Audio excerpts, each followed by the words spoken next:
Question 75 थाखरबनेबो मिदो सेमखरबनेबो Athang 75 त करियन सेमगिने मसी answer Gomat ओइगिबा मी यावबनेबको गोट की अदि याम पैसा पाबा मीसे गोमत कवेना मतंग 76 यंगसे दारोगा सिस्टम से 1792 दा करम गवर्नर जनरल हौदोखी के हाइबा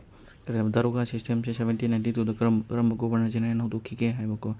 दारोगा सिस्टम से कना हौदोखिबनो हाइतादि लॉर्ड कॉर्नवालिस ना 1792 दा हौदोखिबनेबा Matang who founded Theosophical Society Network in 1875. 1875 the Theosophical Society in New York से New York the Theosophical Society से कना हौदोखिबनो तादि मैडम 𝗵𝗶𝘀𝗁𝘁 अमसुंग कोलोनेल ओल्कोट ना हौदोखिबनेबको मैडम 𝗵𝗶𝘀𝗁𝘁 कोलोनेल ओल्कोट ना मतंग करम डिपार्टमेंट बो एस्टैब्लिश तौखिबा गियासुद्दीन बलबन को गियासुद्दीन बलबन करम डिपार्टमेंट ममिंग कई को दीवान आई आर्ट्स को डिपार्टमेंट अमल लिंखट गियासुद्दीन बलबन अदु करम मिलिटरी का मरी लेने को मतंग मखा द पीरिबा से the permanent settlement was implemented करम से द परमानेंट सेटलमेंट इम्प्लीमेंट तौगिबनो हाइबा करम से द परमानेंट सेटलमेंट इम्प्लीमेंटेड तौगिबनो 1793 द तौगिबको 1793 द मतंग law passed by British government in 1856 supporting widow remarriage kanana suggest togibno ko widow remarriage lukhrabi sing lohongbai law pass tawse haina 1856 ta koi supreme court ni thok to se yema golinga kanana suggest togibno kanda di Ishwar Chandra Vidyasagar na suggest togibane atang the who among the following founded Amitya Sabha in 1814 the Amitya Sabha se kanana founded togibna Raja Ramon Roy na founded togibane ko and the who defeated Muhammad Ghori in the first battle of Tehran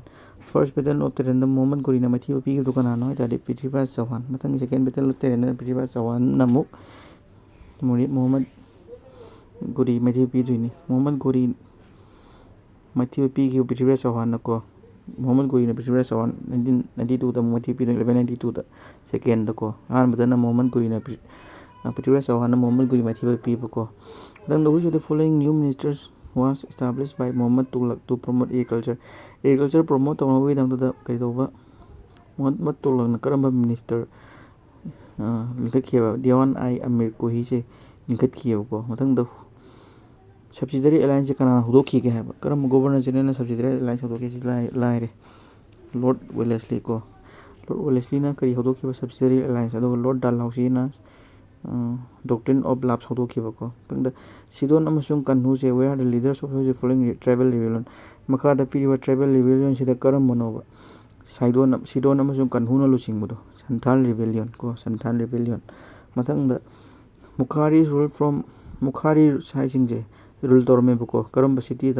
western Uttar Pradesh तगी in course time replace Pataliputra as मोइना already Pataliputra से north India लेबसे political centre ओने ओंथोखियबको हाय मुखारी सिंखिना हाय मुखारी सिंसे कदौबा करम सिटी द रूल तोरमन हाय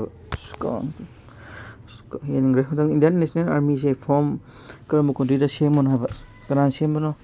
सुभाष चंद्र बोस ना सिंगापुर द Pandya kingdom was mention by Megasthenes ना मेंशन तोरबा पंड्या किंग से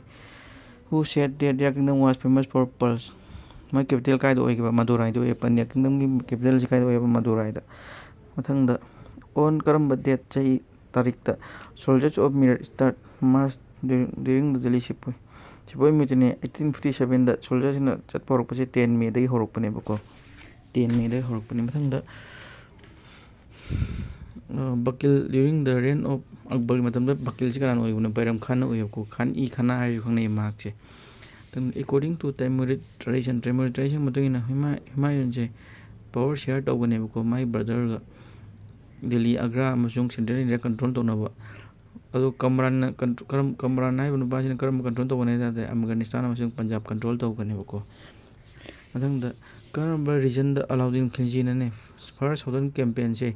हौदोखि के 1307 के मतम द करम मजिन द अहन बस हौदोखि हम तम देवगिरी दे हौदोखिबको अलाउद्दीन खिलजी से फाउबा कनोने खिलजी राष्ट्रीय इंथोंने मतंग द कनाना मेनली ओन इंक्रेज होगी के cotton textile industry in India after independence की मतुंग द कोटल टेक्सटाइल इंडस्ट्री इंडिया द कनाना मेनली ओन इंक्रेज होगी करम कनोना स्वदेशी मूवमेंट को मतंग द which Indian political leader is known as Loknayak Lokmanya है मतलब लोकनायक है करम इंडिया लीडर खंगनै ꯖꯌꯄ꯭ꯔꯀꯥꯁ ꯅꯥꯔꯥꯌꯟ ꯆꯤꯇꯥꯒꯣꯡ ꫰ꯃꯔꯤ ꯔꯦꯠꯁꯦ ꯂꯨꯆꯤꯡꯉꯦꯕ ꯀꯅꯥ